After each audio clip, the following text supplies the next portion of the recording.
représente le Comité international Joseph Kizerbo et non la Fondation. C'est deux organisations différentes, même si elles sont complémentaires. Donc je remercie les amis coréens de nous avoir conviés. Le Comité Kizerbo a été, comme son nom l'indique, créé pour diffuser et promouvoir les œuvres et la pensée de Joseph Kizerbo, qui était un historien du Burkina Faso, et aussi progressiste, panafricaniste. Et je suis heureux de retrouver ici certaines personnalités que l'on connaît, notamment Samir Amin et Robert Chardin, que je ne connaissais pas, et qui l'ont peut-être connu avant moi. Alors, nous sommes solidaires du combat que vous menez, parce que nous sommes attentifs à deux types de balkanisation.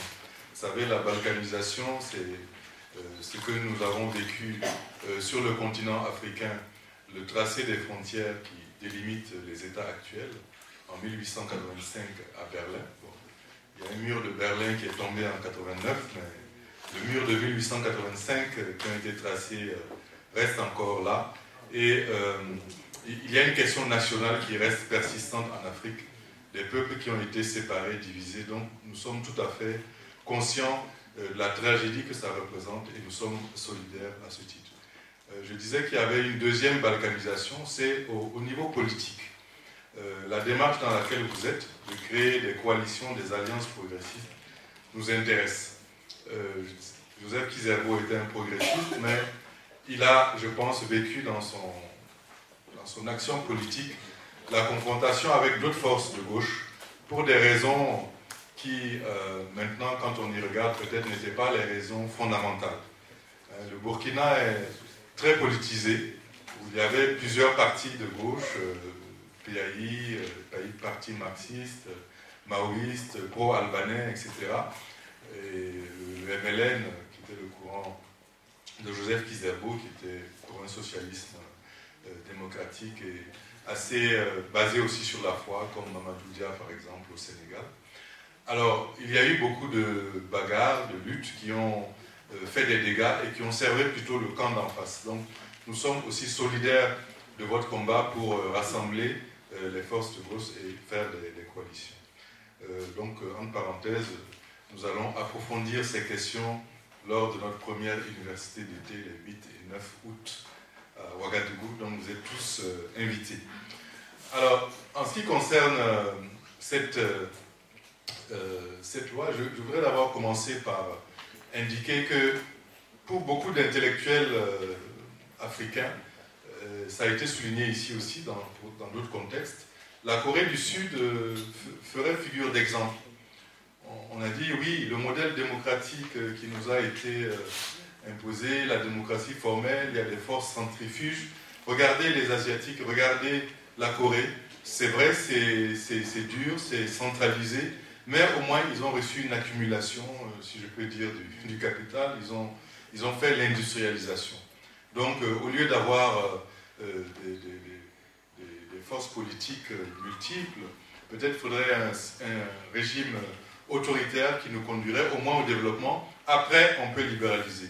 Donc, malheureusement, la Corée du Sud, comme ça a été rappelé avant moi, apparaissait comme un modèle. Et même dans la littérature panafricaniste, de Dubois, des gens comme Richard Wright, j'en ai parlé dans mon texte, effectivement, il y avait cette idée qu'au moins en Asie, on avait des nations, on avait une cohérence, on avait une unité politique, et que cela manquait dans les formations sociales africaines.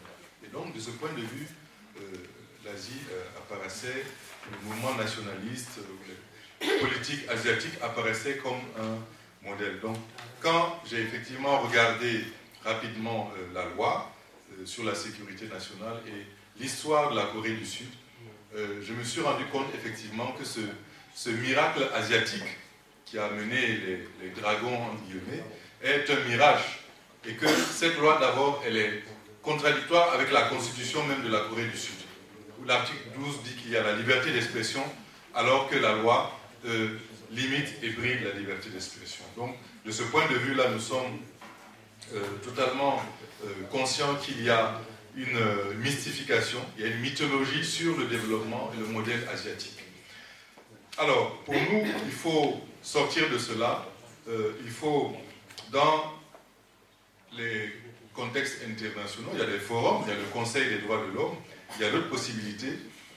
Essayer de mettre en place une sorte de forum afro-asiatique sur les droits de l'homme. Quand je dis forum afro-asiatique, ça ne veut pas dire qu'il va être limité à cette région, mais c'est vrai que le discours sur les droits de l'homme, il est souvent monopolisé par certaines instances. Donc, nous pouvons aussi montrer que ce n'est pas seulement l'économie qui est au cœur de la relation afro-asiatique, mais que les droits de l'homme ont une importance, et essayer d'organiser des actions communes sur ce thème-là. Également sur le plan de la mémoire de toutes ces luttes qui ont été menées depuis les années 50, où il y a eu des massacres. On parle aujourd'hui de justice transitionnelle. Il faut revenir sur cette expérience.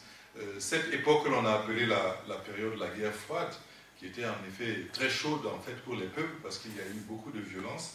Revenir, en parler, échanger les méthodes, comme l'ont fait les combattants aussi d'Amérique latine, en Argentine, Guatemala, etc. Donc on peut suivre le même chemin pour aussi éveiller les jeunes sur les luttes qui ont été menées à cette époque. Donc je terminerai par là en disant que nous sommes partisans d'une poursuite de ce dialogue pour l'abrogation rapide de cette loi. Merci.